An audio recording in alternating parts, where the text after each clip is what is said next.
12 мамырда кешке уақытта айтылады. Бұл айтылу гүл айын деп айтылады. Айтылғанда Алладан өзіңізге, жақындарыңызға денсаулық, амандық, молшылық, жақсылық тілеңіз. Бұл күні ашылынуға, ұрысуға болмайды, және қарыз беріп, қарыз алмаңыз. Айтылғанда мына қарапайым техниканы жасауға болады. Бұл техниканы орындау үшін тыныш жер, сенім әрі мықты ниет керек.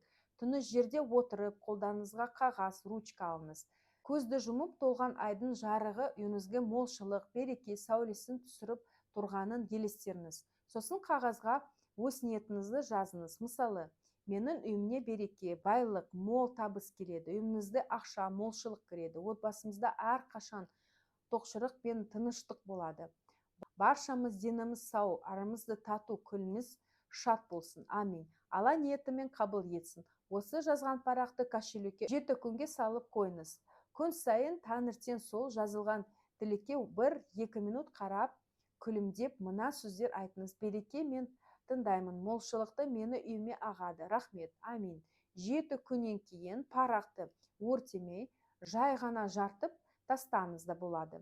Бұл ниетті жіберу мен сенімде бекіту техникасы. Мен көріпкел Инкар, ауырыңызды тексеретіп, ауырыны тазартуға көмектесемін. Қызметтеріме жазу үшін WhatsApp-қа жазыңыздар. 837 319 94 57.